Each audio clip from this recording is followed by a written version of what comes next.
You're listening to episode 32 of the Journey to Launch podcast, discussing marriage, kids, and money, plus the BuzzFeed effect. T-minus 10 seconds. Welcome to the Journey to Launch podcast with your host, Jamila Souffrant. As a money expert who walks her talk, she helps brave journeyers like you get out of debt, save, invest, and build real wealth.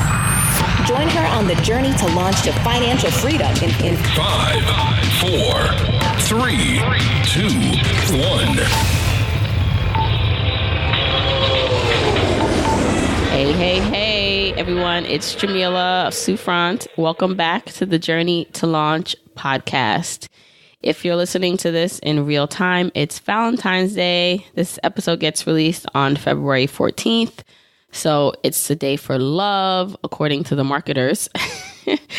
While I'm not necessarily one that buys into all the hoopla of what society and marketers tell us we should be celebrating, nonetheless, it's a holiday that I do actually acknowledge, especially because I have kids. And so any day that I can make special for them is cute.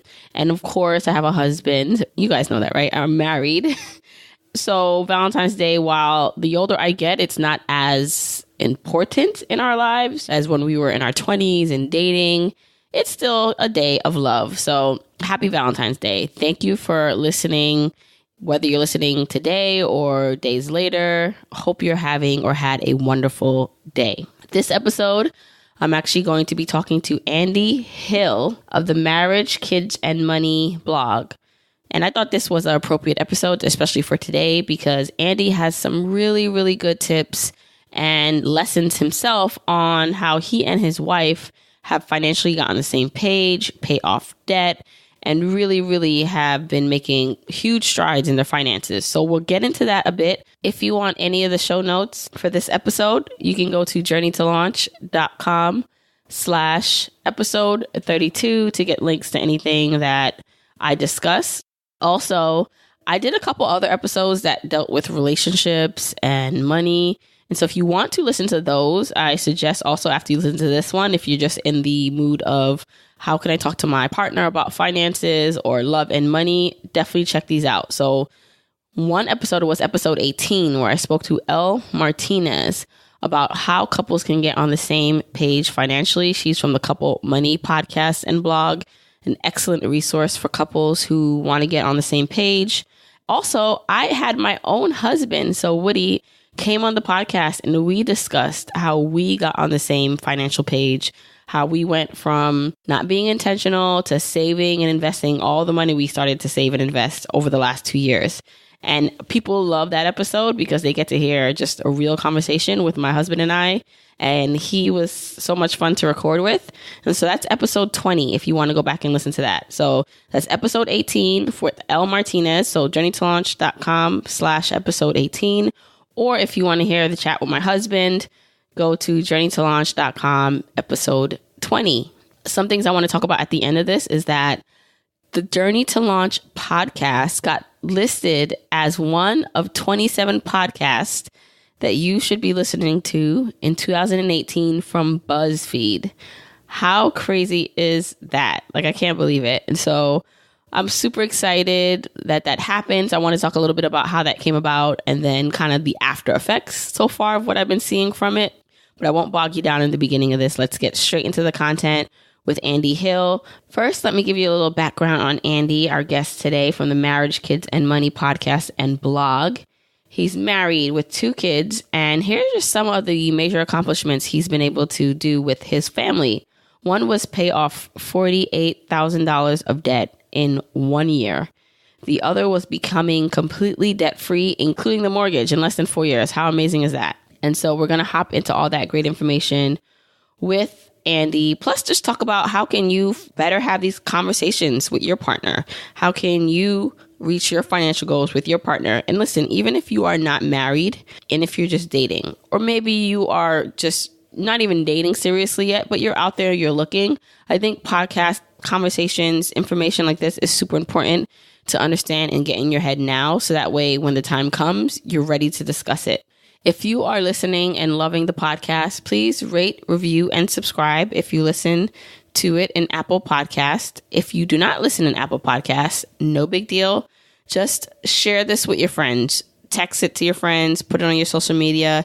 This really helps the podcast get more out there. I'm really looking to grow and gain more visibility this year.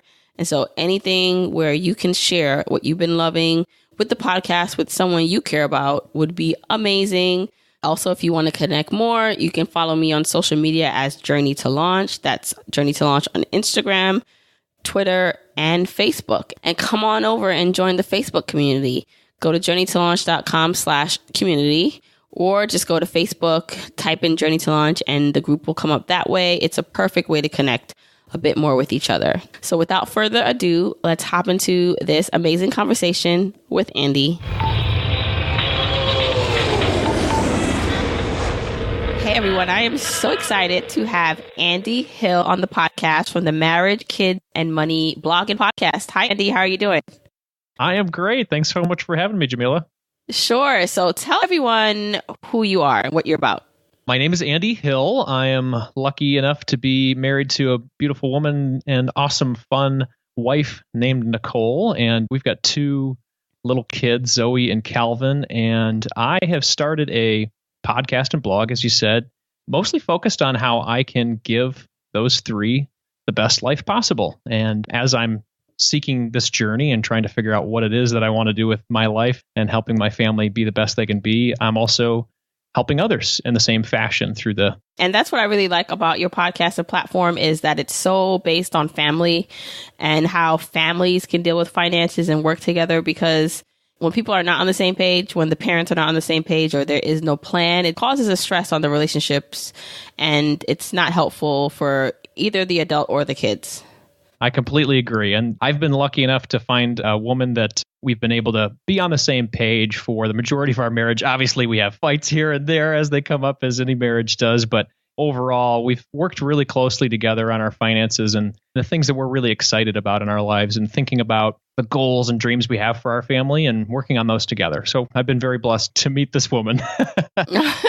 That sounds lovely. So let's jump into one of the biggest headlines that when I was reading through your blog, I was like, oh my goodness, it really excited me and I wanted to talk to you, is that you just recently paid off your mortgage. Is that correct? That is correct. Yeah. Just last month, we've just paid off the last payment on our 15-year mortgage. So yeah, we're very excited about that. Okay. So I definitely want to get into that. So that big accomplishment, and then walk backwards, because you had to start your journey, your financial journey somewhere. And I'm sure talking to your wife, getting her on board, or maybe you didn't have to get her on board, just whatever it took for you guys to come to this point where you now are debt free without a mortgage is amazing. So let's just start with the mortgage. How did you do that? And can you give us some specifics around numbers and really dive deep into that? Yeah. It all started really back in about 2010. My wife and I got married, and we were double income, no kids. We were living it up and having a really great life. Not really worried too much about tomorrow. We were living for today. And that's okay when you're young and you're just trying to figure things out. At that point, with our double income, no kids, we thought we were rich. Together, we were making six figures and really enjoying life. And one night we were flipping through the TV and we found this show, the Susie Orman Show. If you've ever heard of Susie Orman, she's pretty popular. She has this show during one of the segments. It's called Susie, How Am I Doing? And part of that is to reveal your net worth. So my wife and I were watching this and very intrigued. And as people spill their beans on the show and tell everybody what their net worth is. So it kind of got us intrigued to understand what our net worth was. So we started to investigate a little bit about that because we didn't really even know what that meant. And lo and behold, we weren't rich. We were kind of broke, actually. Even though we were making six figures together combined in our marriage, we had a negative $50,000 net worth. We owed more than we owned. And at that point, we really thought, hey, man, we should probably make some change in our lives before we start thinking about having kids. Because at that point, we started to think about it. And when you're married and you're with no children, it's easy to think about yourselves. But once children start to come into the picture, the story changes a little bit. So at that point, we wanted to make some major changes in our lives. And at that point, we had about $50,000 in consumer debt. And it was mostly from me, really.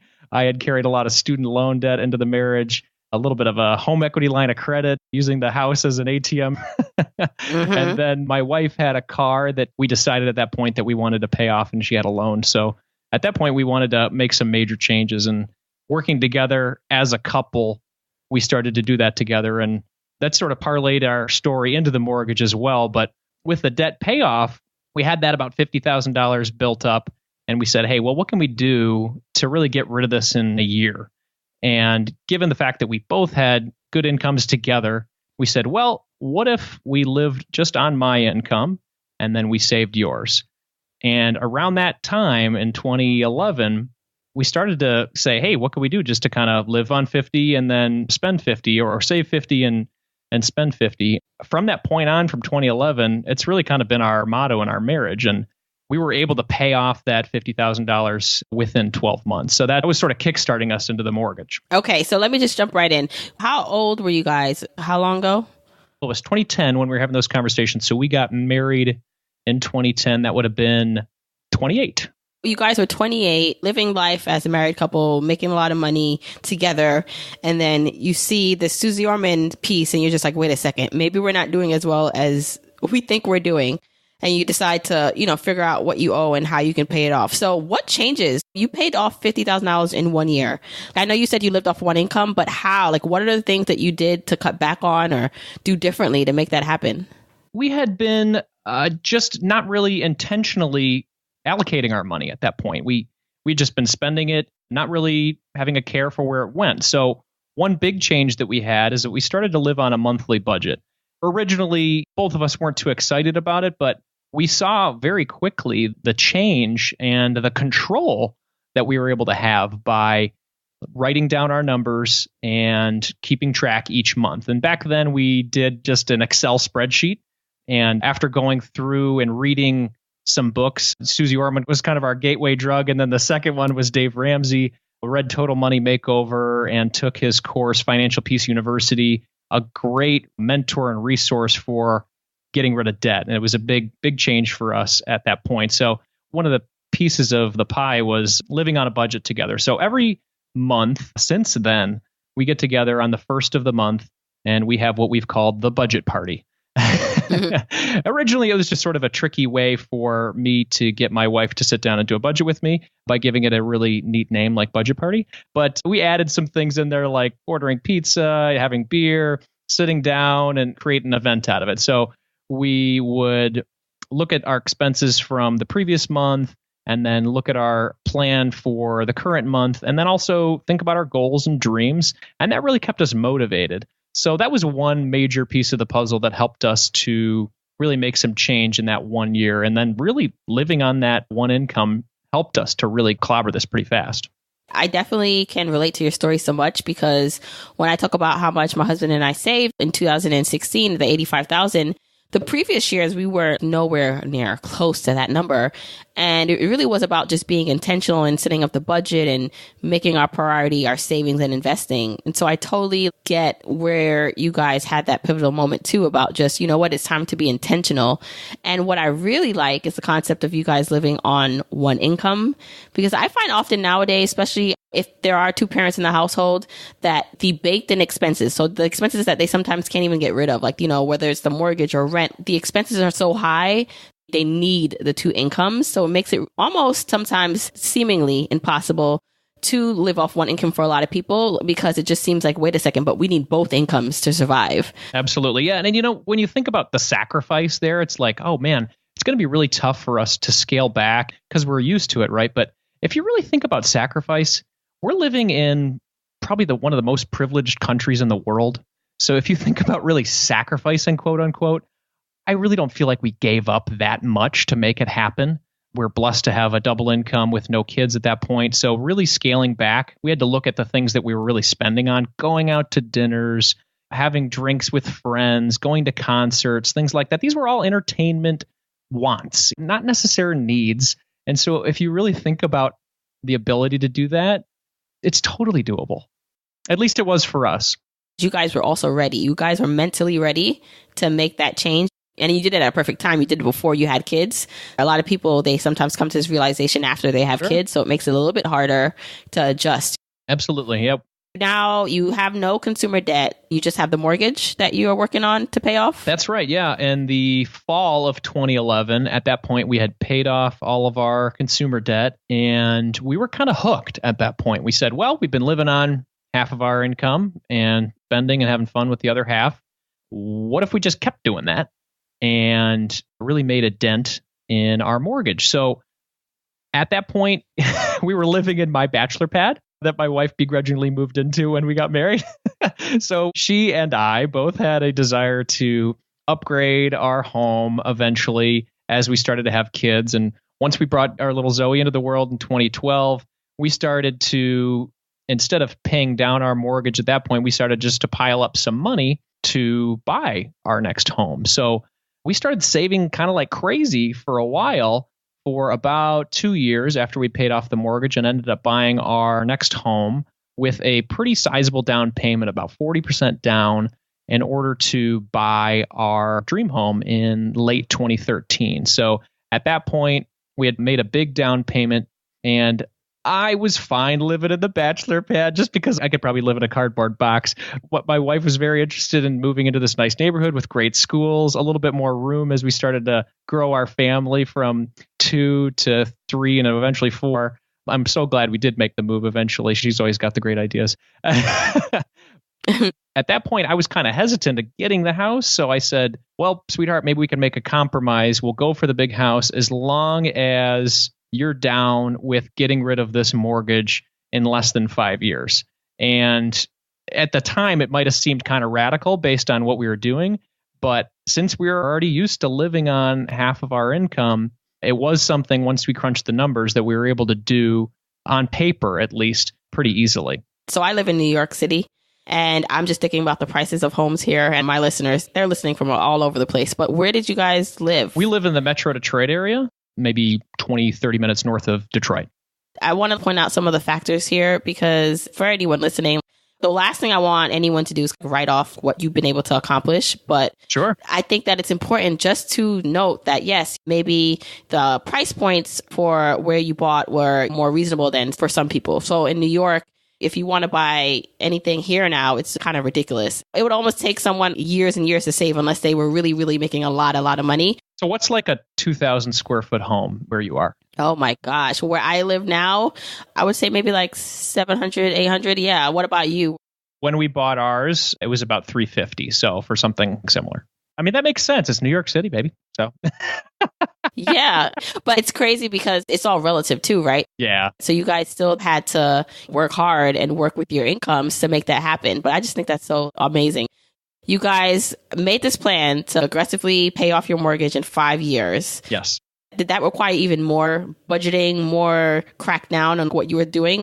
Absolutely. It required a lot of partnership. We continued to do some of the things that worked well for us before that point. We still met each month and did our budget parties and got together and planned each one of our months, as opposed to our first house or my bachelor pad. This time we got a 15-year mortgage.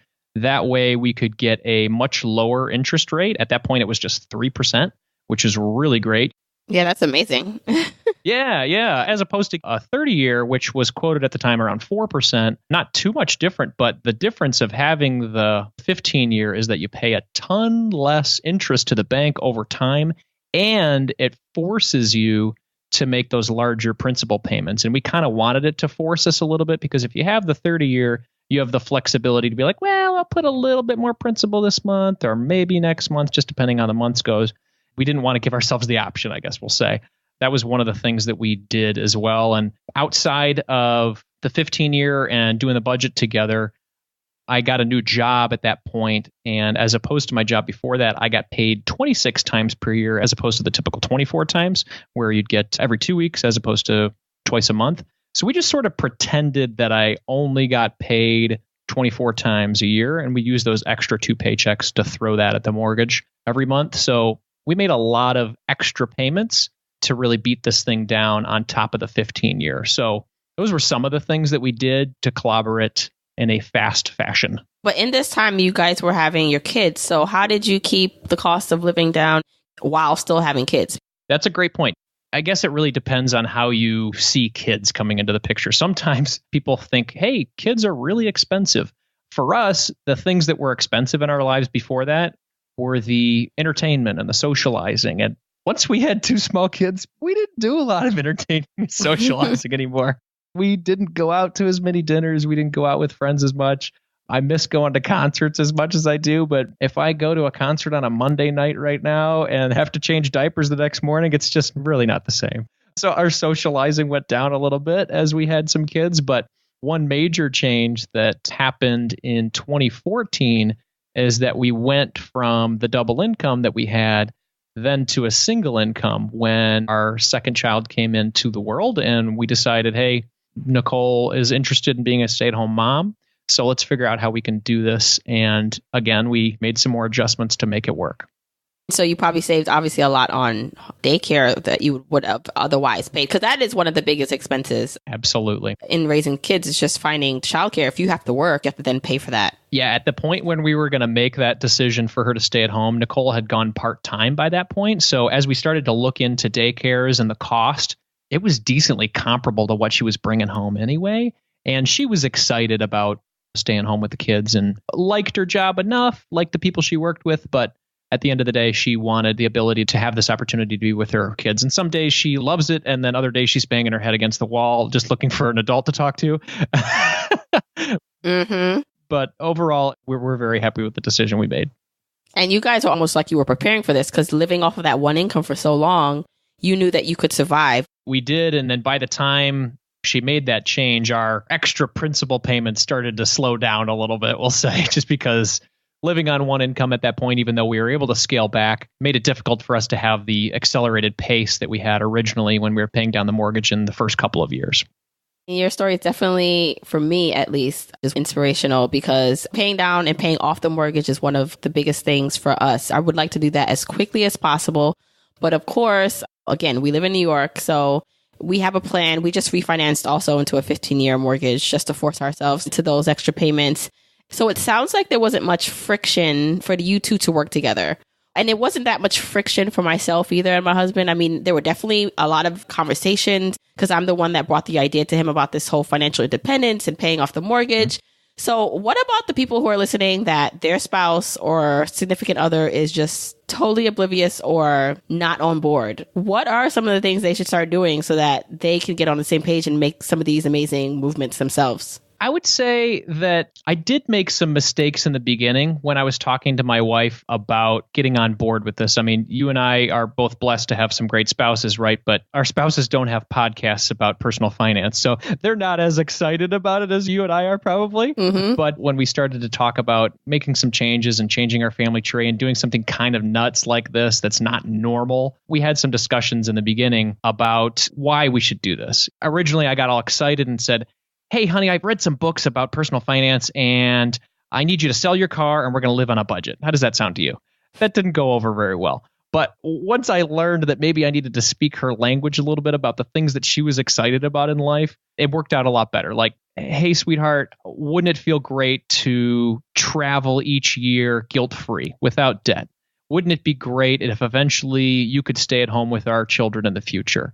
Wouldn't it be great if, et cetera, et cetera? What works well for you and your spouse? What gets her excited or him excited about the future? And then I guess if you don't know what might excite them about the future, ask them. I'm positive they'd love to tell you, because that's the fun part about being in a marriage, is dreaming together and figuring out what your goals are and working on them together, because that really excited us, at least. That's great advice. Speak in their language and to really see what they're excited about. I like that. And, and if that doesn't work, that's okay too. You could always lead by example. I'm sure you've probably done a little bit of this too, Jamila, where you get really excited about something, whether it's healthy living or personal finance or even spiritual things in your life or hobbies that you're interested in. If you lead by example, this works a lot for anything in life.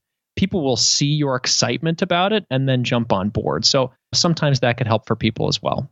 I agree. And also, because I had a conversation with my husband on the podcast, and one of the things that he mentioned why he definitely got behind me and was so supportive is because he saw the excitement and he saw how confident I was in this plan. So it's almost like my excitement for it and my dedication and having all my numbers. And me just having this passion for it really got him excited and really gave him comfort to know that, okay, this is not just something she's just making up. This is really something she's been thinking about, and I really want to get on board. So I do believe, yes, you lead by example. You show that this is important to you, but you're also patient. Absolutely. You can't expect that they also just come to this realization just because you have. That's a really good point. And if you get upset or frustrated because they're not on board right away, that's not a great way to bring them on board with you. Patience. That's a really good point. You guys now, you do not have a mortgage. So your wife still stays at home? Yes, she does. Our daughter's about to turn 6 in February, and our son is 3 years old. My wife is having some fun testing out some side hustles that she likes to play with right now. She's very into minimalism and helping people to design and organize their homes. And so she's playing around with some side hustles right now and finding some things that she's passionate about. And I'm supporting her just like she's supporting me with my small business development as well. But right now she's growing that. And in a couple of years, when both the kids are full-time and kindergarten, she might consider going back full-time as well right now. But right now she's just investigating some things that she's passionate about, which is great. Because you're like on the other side now of the rainbow. You have no mortgage, no debt. What's the plan? What's the goal for your family? We're really excited about the fact that we have no debt in our lives. And for the past couple of weeks, it's just been a shocking realization of what's available for us, right? We've started to play around with our budget after November happened and realized we had this month an extra almost $2,000 to play with. So we look at it in our budget and we say, well, what do we want to do with this? What do we want to do? Do we want to give more? Do we want to invest more? Do we want to help our kids to potentially have the opportunity to go to college student debt free? I think what we're responding to ourselves is that yes, yes, and yes, all of these things. But what we're really excited about from a family business thing is we're going to start to save our money to do rental properties. And my wife is very interested in the design side of things. I'm very interested in the small business management side of things. So we're very excited about investigating that for our future. And also the other things we mentioned. So we're going to start to add to our kids' 529 accounts. We're going to start being bigger givers to our community. And we're also going to have a little bit more fun. We're going to go on some more vacations and really enjoy life together as a family. Now that our kids are getting older and have the ability to go on vacations and maybe remember them, we're going to be doing some fun things together as a family. So we're really excited about it. That sounds awesome. And it's good that you brought up the kids a bit about planning with them, because the next thing I wanted to talk to you about is just how you are managing or how you are teaching your kids about finances. Like you have one post on your site talking about you don't believe in allowances. Can you just go into that a bit? Yeah, sure. So I had the opportunity to write an article as part of our little fun blogger community, challenging us to come up with concepts that meant a lot to us. And one of them was teaching our kids about personal finance. And my daughter's only 5. She's going to be 6 in February. But I've read and heard from a lot of the people in our community that it's never too early to start. And I found that over the past year where I've been working with Zoe to correlate contributing to the family and then correlating that with a reward. So at a young age, I found that she actually attached to the subject pretty well. So every Saturday morning, we have 3 chores that we ask Zoe to do. And for each of those chores that she completes, she'll get $1 for each one of those. And we have been contributing to different jars in her room. One is spend, one is save, and one is give. Each $1 that she earns goes into each one of those. And the ability for her to contribute to the family, get the reward, and then see her utilize that money and spend it in ways that she's excited about is really helping her to understand that, yes, if I help out the family, I get something out of that. I get a reward. And not only does she get the monetary reward, I go above and beyond, and I give her so much praise and let her know how proud I am of her every time she completes it. So she gets a big hug from Dad. She gets me looking directly in her eyes, telling her how proud I am that she cares about the family like she does. And we do this every week. And she's also a really big fan of YouTube Kids. It's YouTube's version of kid shows. Oh, is she obsessed with Ryan too? Because my son is obsessed with Ryan TV. Oh my God. Ryan TV. I think we're going to have to look this one up. She likes the Family Fun Pack. I don't know if you've seen that one. Okay. Well, she's a little bit older, so maybe that's why. But my 3-year-old is obsessed with Ryan. Oh my gosh. But yes. Okay. Okay. We'll have to check that one out. Maybe Calvin would like that. He's our 3-year-old. Oh, don't do it. Stop. Okay. Well, actually, just to interject, this is a little off topic, but in terms of side hustles and money, there was an article recently that this YouTube channel, Ryan's TV, Ryan's Toy Review, he made $11 million. Oh my God. This year. So it's very profitable. It's an interesting topic too, because she watches it and she gets really excited. She goes off into the corner and looks in her mirror and starts to rehearse what her YouTube show would be like in the mirror. She finishes off saying, "Hey, everybody, make sure you leave comments in the comments below and give me a like." And I'm like, oh my God, she's so interested in it. Maybe I should be more cautious or scared of her eventually wanting to do this on her own, but I think it's great. I think that's kind of where it's going in the future, where you have to create a personal brand for yourself and develop something. And if she wants to be an entrepreneur early on in her life, I'm all about it. I obviously want to protect her and make sure that we're doing it safe and she's doing it alongside her dad. But I mean, I think it's fantastic what some of these young people are doing. It's amazing. Yeah. And just with that, teaching them that entrepreneurial spirit, even if they don't want to do that full time, but even just as a kid, like giving them that responsibility, having them work on a project that they're excited about and giving them tasks to do outside of school. School is not the only place that our kids will learn. And in school, they don't teach our kids most of the foundational stuff they should know about personal finance and business. So I feel like something like that, if you see your child has an interest in something, it's like, why not encourage that? Because you never know, that could turn into something where they won't need to take out student loans. Absolutely. Because, they'll be making more money than you, right? Absolutely. And for that kid to make $11 million in an early portion of his life, I mean, it's going to completely change their family tree because he's been so successful. It's incredible. And I love that you gave concrete examples, that you have the 3 jars. Yeah. I like that. But it's about also showing her that she's bringing value to the family, how proud you are of her. So she gets that internal gratification because you're instilling that in her. Absolutely. And, a big part of it is the giving side of things. So we do all 3 of those jars, right? And she's able to buy her little Shopkins with her spend jar, or she wants to save up for a Hatchem. All these things are crazy. They're like $60. But one of the jars is giving, and she was able to save up quite a bit of money over the past 3 months. And she had accumulated about $20 in that jar. And I was so excited for her. And I said, "Sweetheart, we're getting to a point of the holidays, and a big part of using your give jar is giving back." So one of the organizations that my wife and I like to contribute to is World Vision. We have adopted a child for each of our kids. One of them has Zoe's birthday and the other has Calvin's birthday, so that on their individual birthdays, we remind our children that there are other folks out there in the world that do not have the privileges that we do in our country. And we spend some time making gifts for them on their birthday.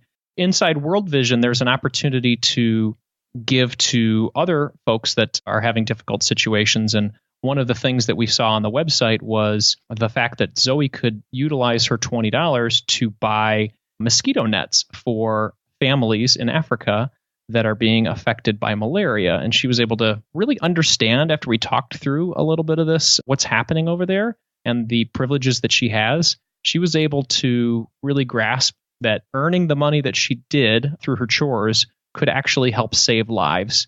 And once she made that connection, it was sort of a wild eureka moment for this almost 6-year-old, that by contributing to her family and receiving an award for it, that she could literally save lives. That was a really proud moment for me as a father. That sounds amazing. You're instilling some great values.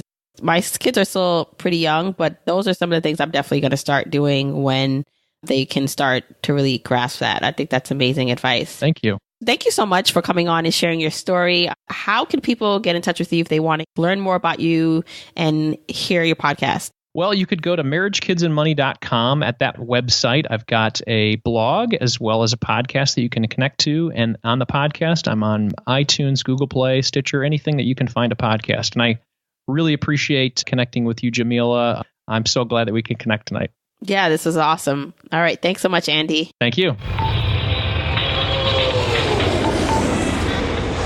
I really hope you guys enjoyed that episode with Andy, and I hope you can pull out some things some tips, tools that you can use in your own life. Remember, I really do like this to be an actionable podcast where you get tips that you actually use in your real life to improve it. So think about that. Think about what you liked, what you think you can apply to improve your own financial life with your partner. Again, if you want the episode show notes, go to journeytolaunch.com/episode 32. Now, I wanted to talk a little bit about the BuzzFeed article and how that came about, because a lot of you guys, you might be listening to this because you found out about me through BuzzFeed, or you're longtime listeners and you were just excited, as I was, that I was featured in BuzzFeed. So let me tell you how that happened. So one day, I believe it was on Twitter or one of the social media sites, I saw a post saying that, hey, BuzzFeed is looking for relatively new podcasts that more people should know about. And if you're interested, submit that podcast. But the rule was you couldn't submit your own podcast. So I couldn't go in, write on this blog post or email the person at BuzzFeed saying, hey, check out Journey to Launch. My listeners had to do it, or people that knew me had to submit it for me. And I was like, okay, let me just ask my audience if they do that. And so I think on Twitter, I just retweeted it like, hey, who wants to nominate me or nominate Journey to Launch for this article? And then I also went to my Facebook group and asked. I sent a text message to a few of my close friends, and I believe I made Instagram stories, and that was it. And honestly, I wasn't really expecting much to come out of it, because I know BuzzFeed is a huge platform, and I knew they were going to get probably thousands and thousands of people submitting podcasts that they like. But I was like, hey, why not shoot my shot and see what happens? And then what's crazy is I ended up making a list. I found out because one of my best friends, who's also my biz bestie, so we're best friends in real life. We've known each other since we were like 6 years old. And she has her own business now. She's Your Career Girl. So Dorian St. Fleur of Your Career Girl, her podcast was also submitted because she has a podcast called Deeper Than Work, all about career advancement. And what's crazy is she wrote me and she said, oh my God, Jamila, we both made the list. So how crazy is that? So when we went and we looked, so she told me that I was on the list. I went and I found out, and I'm like, oh my gosh. So she was number 25 listed. I was number 27. And what's even crazier is the quote or the person that they used to say, okay, this is why we picked her. Other than, I'm sure that the person who wrote the article, they had to probably listen to all these podcasts, right? Because I'm sure they're not just going to pick a random podcast without listening to it first. So the person they picked as a quote was actually my other best friend that I've known forever. Also, they picked Shalia. So Shalia, my best friend, they picked her as the quote to use of why my podcast was so great. Crazy how this huge platform, who probably got thousands and thousands of submissions, selected not only me, but selected my best friend also on this. And then my other best friend, they chose her quote as why the podcast was so good. How crazy is that? And no, we don't know anyone at BuzzFeed in that way where we put a word in and that happened. It's just crazy. There's a quote about luck. It says, the harder you work, the more you put into it, the luckier you get. I'm not going to chalk all things that have been happening to me in the visibility and these great mentions to luck, because you guys know, if you listen to, especially the last podcast, the birthday podcast, I put a lot of work into making this a great show. But there is something to be said for the more you put out there, the more energy you put into it, things occur for you or things fold out for you. And that's what's been happening to me. So since that feature, I've been seeing more downloads. This is the most exciting. I actually got listed again on the Apple Podcast top business podcast list. And so I'd made that list before. Now, they don't notify you when you get on this top 200 list, but sometimes I just randomly go in and check. So I didn't know I made it a few months ago. And I think I was at like number 160 something when I first made the list. But the list changes almost every couple hours. And so you can't really depend on it, and you're not always going to go check it, right? When I said, oh, wow, like this BuzzFeed thing, let me see if I made the list. And turns out that I made the list of top 200 business podcasts on Apple Podcasts, and it was hovering at like 46. It's at 46 now, but it went all the way to 39 at one point. So 39 of all these amazing podcasts, my podcast was listed. So thank you so much for everyone who nominated me to the list. You guys are amazing. You're awesome. I really appreciate it. This was such an amazing gift and experience. Who knows what also, again, comes from this. And so I'm really excited about the possibilities, because this year for me is about being fearless, which means putting myself out there more, which means visibility, which means sharing more of myself, getting more in front of people, having more people hear my work. So if you want to see the complete list of podcasts that BuzzFeed said you should check out for this year, it will be in the show notes for this episode at journeytolaunch.com/episode 32. Once again, thank you so much for joining me on this amazing journey. This year is going to be an amazing one. I can feel it already. So thanks for being here from the beginning. You guys are really witnessing something that in a couple years we'll look back and say, wow, like I really started from here. This is amazing. So thank you for being here. If you like the podcast and you're listening to it in Apple Podcasts, please go rate, review, and subscribe. Leave that review. I read every review. Sometimes I read the reviews at the end of the show. So you never know when you might hear your review being read if you leave one. So thank you in advance for that. And as I said, don't worry if you don't listen to Apple Podcasts. There are a million ways where you can listen to the podcast. YouTube, SoundCloud, even though SoundCloud doesn't have all my latest episodes, but Stitcher, you name it, iHeartRadio. So really just wherever you listen to podcasts, you can find this and share it out with your friends and family. Follow me on social media. I love when you guys send screenshots and you post things that you like about the episode and you DM me with your encouragement and your words. And again, want to connect more? Join me at journeytolaunch.com/community to join the private Facebook group. And this is big. If you really want to not miss a thing, get on my weekly email list at journeytolaunch.com/join. The next couple episodes are going to be some really good ones. I'm bringing on some amazing ladies who have a lot to share. So don't miss out. I will speak to you next week.